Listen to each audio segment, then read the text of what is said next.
from smoker, ngayon wala na. From drinker, tapos ngayon wala na. Ang hirap nun. So nakakalaban namin dun, may iba-ibang nationalities. So, mas malakas pa rin mag-pray ka.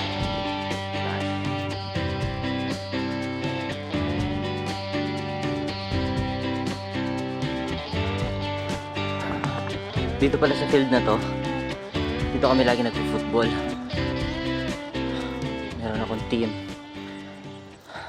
na private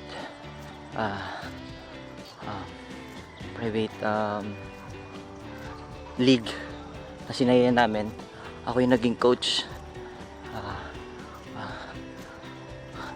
Puro ano na yun, yung mga asawa, pinakamatanda, mostly mga 40 plus sila lahat ng players eh. Tapos pinakamatanda yata 52 na pag-gold natin sila.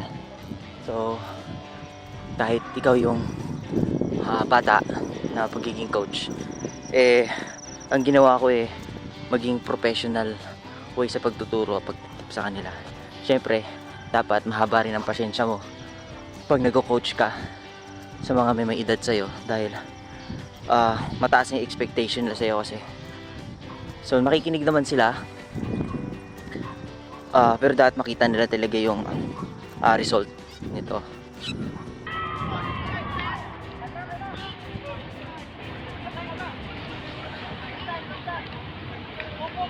Back to basic ka talaga na magtuturo sa kanila. So yun, okay naman. Tapos next, naglaro kami dito. Nag-training din ako ng mga 18 above sa football. So yun, nakakamiss din maglaro ng football eh. Kasi noon sa Boracay ako, nagtuturo rin tayo. Tapos may team tayo. Bali humahawak sa atin noon na Korean. Isa siyang Korean national. 70 plus na siya pero lakas siya mag-football. So yun, na-inspire kami. Nagbuo kami ng team. Mga suporta naman ng mga Koreano. So nakakalaban namin doon, may iba-ibang nationality. So doon na build yung skills ko sa football. Na iba-ibang mga lahi, tactics na mga laro nila, na-adapt ko, na-depensahan ko. Kaya yun ang naging advantage ko eh. So kayo na mga gustong mag-develop ng sports or skills, huwag kayo mahihiya na makipaglaro sa mga iba-ibang ano. Try nyo lang, pwede ka naman magtanong eh kung pwede makipaglaro. May develop yun. Tapos samahan mo pa ng mag-research ka, mag-YouTube ka kung anong ganito. Search mo yung gusto mong passion na laro para ma-enjoy mo siya. Tapos yun, sali-sali ka sa mga event. Magturo ka rin, siyempre. Dagdag ano yun eh. Mas nadadagdagan kasi yung knowledge mo kung nagtuturo ka. Na dito yung mga granny natin, yung mga siguro mga edad nila mga 60, senior na sila or more. Pero makikita mo nagda-walking sila. Laking tulong kasi niyan. Pero mas maganda pa rin kung naging habit mo na siya. Yung parang mas nanghihina ka kapag hindi ka nakakapagpapawis, hindi ka nakakatakbo. Hindi yung kung meron ka ng may sakit ka na, may maintenance ka na, kaya ka tsaka magja-jogging or magpi-physical activities. Maganda pa yung mag-umpisa pa lang. Ngayon pa lang mag-umpisa ka na. Huwag mo na ipabukas. Kasi ipapabukas tatamarin ka na naman. Pero kung pagising mo sa umaga, bang! Sige. Kung tatamarin kami, technique kasi. Nabasa akong libro, The Atomic Habits, yun. Kung gusto mo yung parang hindi ka makancel yung mga activities mo sa umaga, dapat mabisual mo siya, makita mo sa harapan mo. Yung tipong kung gusto mo mag-jogging, gabi pa lang ayusin mo na lahat ng mga gagamitin mo. Tapos itabi mo siya dun sa higaan. Sa pagising mo, makikita mo siya agad. Yung pagbangon mo talaga, nandun na yung sapatos, yung lahat, yung mga pang sportswear mo, yung pagising mo, isusuot mo na lang. Kasi magkakaroon ka no choice ka eh. Nandyan na siya, tapos maaalala mo siya na, uy, jogging nga pala ako ngayong araw. Susuot ka na ngayon. Naalala ko pa nga nung una kong attempt. So, niready ko na siya. Nasuot ko na yung sapatos, tsaka yung biglang bumalik ako sa tulog na gano'n. Bumalik ako sa tulog. Pero, nagawa ko siya. Nagka first step ako. Na nasuot ko siya. Kinabukasan, ganun pa rin. Tumayo na ako ngayon. Tumayo na ako, lakad konti. Tapos, nasa kalagitnaan ako ng lakad, bumalik ako. Kasi parang tinatamad talaga ako. Napakahirap sa umpisa na gawin mo siyang habit. Pero sa yun nga, dun sa may book ng Atomic Habit, gawin mo na agad. So, gabi pa lang, kasuhin mo na siya. Tapos kinabukasan, dapat may first step ka. Hindi makukuha na mabilisan yun. Basta, tapos, ang mangyayari dun, magiging routine mo na siya ngayon. Tapos ako, ang nangyari sa akin nun, hindi na ako makatulog kapag hindi ako nakakatakbo ng gabi. Kunyari ngayong araw di ako tumakbo, halos di ako makatulog kasi parang hinahanap niya yung katawan ko, yun na dapat napagod ako.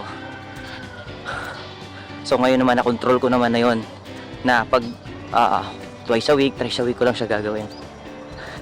So napakatulong nun. Mahirap sa umpisa, totoo, mahirap sa umpisa.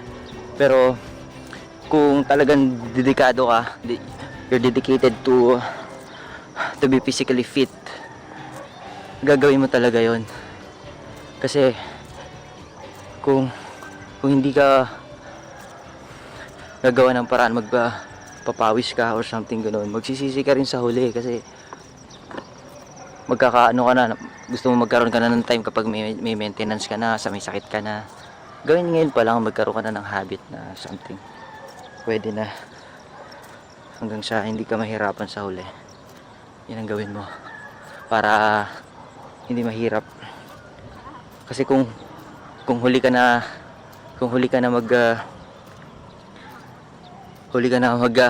mahirapan ka talaga.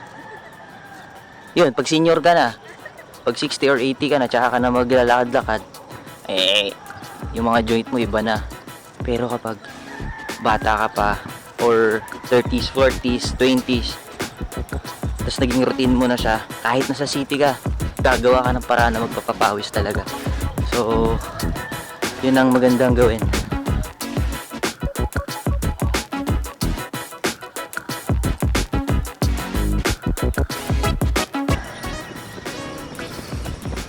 Yung iba nagja-jogging, papa-warm up muna sila bago sila mag something workout na heavy. Ako naman, mag-start ako ng konting stretching, tapos push up, squats, yun ang pinaka-stretch ko.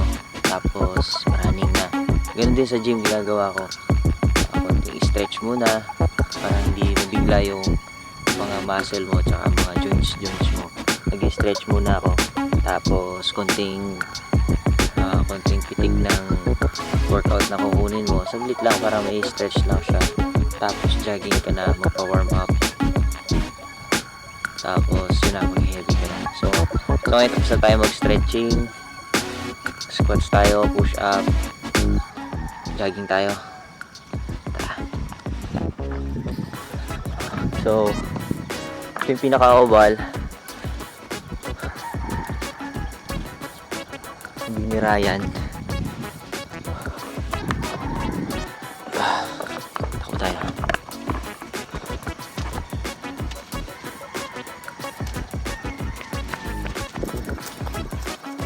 Yung jogging ko, pag ako nagja-jogging, pitik-pitik lang. Hindi masyadong kaya jog lang siya eh.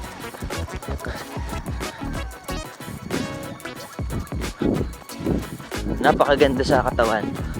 Payat ka man, mataba, mag-jog ka, hindi mo man kaya ng buong whole week, araw-araw mag-jog ka, sabihin na natin twice a week, thrice a week, o once a week, napakaganda nun kaysa sa wala. Hindi ka pinagpapaw. Napakalaking tulong kung napapacirculate mo yung mga dugo mo.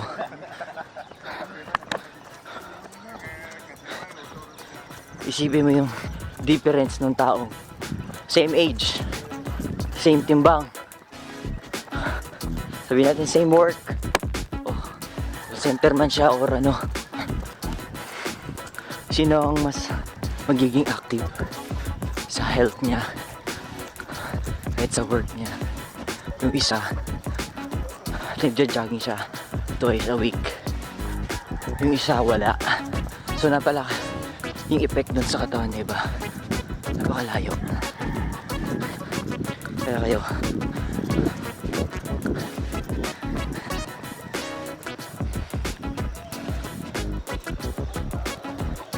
i-push niyo yung sarili niyo na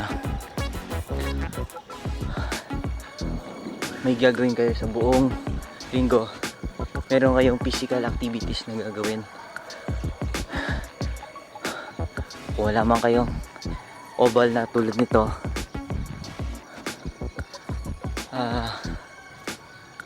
gawin nyo lang ng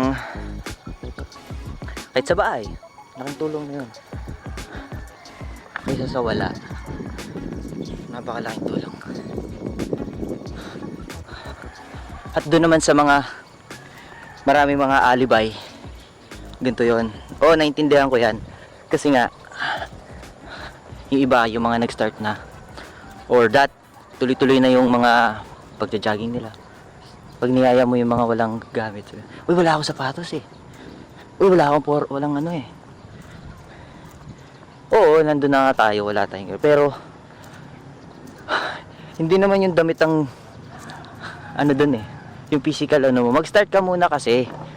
Mag-start ka muna maglakad-lakad. Sabi mo, mag-umpisa ka muna. Lakad muna. Try mo. Pero malaking tulong yung mag-i-invest ka sa sapatos or equipment or mga gamit na pang sports or pang jogging mo. Nakakalakas, nakaka-boost siya na gumising ka na umaga. Uy, sarap. Gamitin ko na tong bago kong ano. Oo. Pero paano kapag wala kang sapatos? Oh, from the scratch ka ulit. So, yung sarili mo muna. Hiram ka muna. For the sake lang na makatakbo ka. Huwag ka muna mag-alibay. Isipin mo muna, makatakbo ko ngayong araw, makapapawis ako ngayong araw. Ako, naintindihan ko rin yung ano eh, yung bigla tatamad ako kasi wala sapatos eh. Sapatos ako, butas pa. Sapatos ko, laki-laki pa, hindi pang ano. Oo. Ang ginawa ko noon, nanghiram ako. Sabi ko, hiram muna ako ng ano, magja-jogging ako. Balik ko lang. Tapos yun. Umabot nga ng ano eh. Siguro 3 days. Yung pang 3 days, tsaka ako siya sinuot. Kasi nga yung 2 days, parang ayaw ko pa rin. Yung 3 days ko lang siya, so isang beses ko lang suot. Pero nagawa ko siya. Nakasuot ako. So yun, ganun. Huwag kayong maghintay na magkaroon kayo ng sapatos or sa walking muna. Lakad-lakad kayo. Tingin-tingin at least makita nyo yung mga palibot nyo. Matagal na kayo hindi nakapag sa lugar nyo. Napakalaking tulong yun. Maraming madidiscover.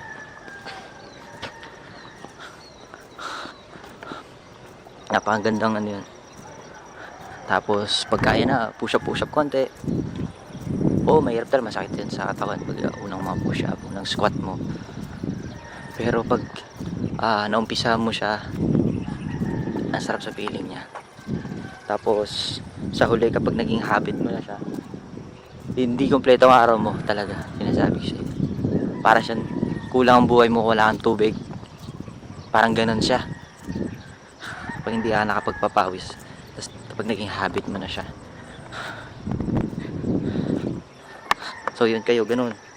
Maghihintay. Ito bro mga ba? Bigay lang yan. Yung sapatos, bigay din. Yung pants, bigay lang.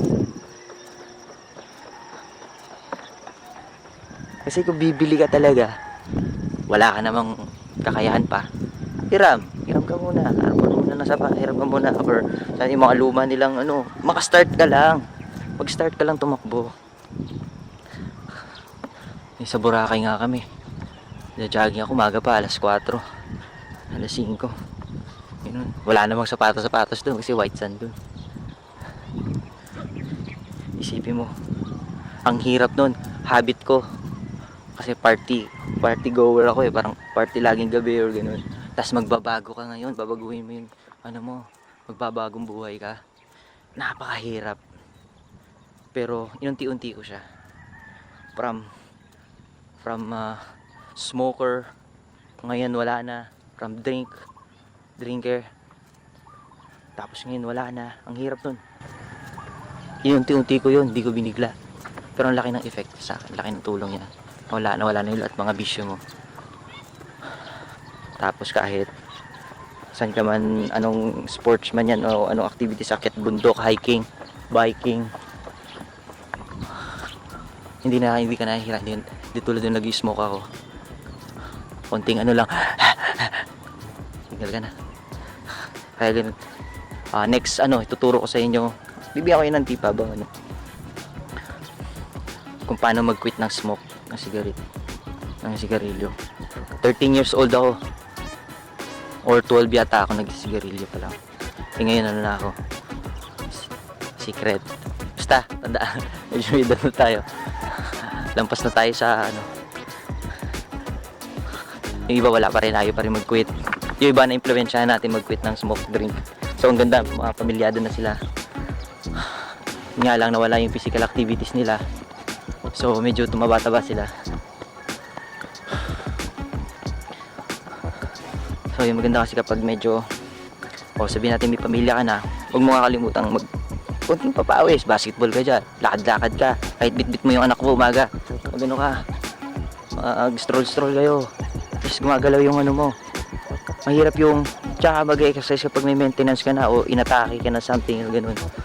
Dapat kasi kung may dumating man ng mga sakit or something na ganun, hindi man natin hinihiling, ready yung katawan mo. Parang kung sa kung nag-aral ka ng martial arts or self-defense, mas advantage kunyari may atake sa'yo or something, ready ka, di ba? Ganun din sa physical na katawan natin. Dapat kung alam mo, kunyari katulad yan, may nagka-pandemic, di ba? Ano yung nangyari sa mga mahina yung mga immune system? Dumaan si pandemic, COVID, bang, COVID, patay. Pero ako noon, wala, kasi batak ako sa jogging, physical may panglaban ako, kakainan ko pa siya ng mga vitamins na prutas na may mga vitamin C or wala, hirap talaga, hindi nila kaya. Kaya ganun din ang gawin nyo, be ready. Pero siyempre mas malakas pa rin mag-pray ka sa taas, kay God. Kahit anong physical mo man, kung wala ka naman, hindi ka naman nagpe-pray sa Kanya, kasi Siya yung may hawak ng buhay natin kayang-kaya niyang isang gawin yun. So sabayan mo ng physical activities, pray ka, malaking tulong yan.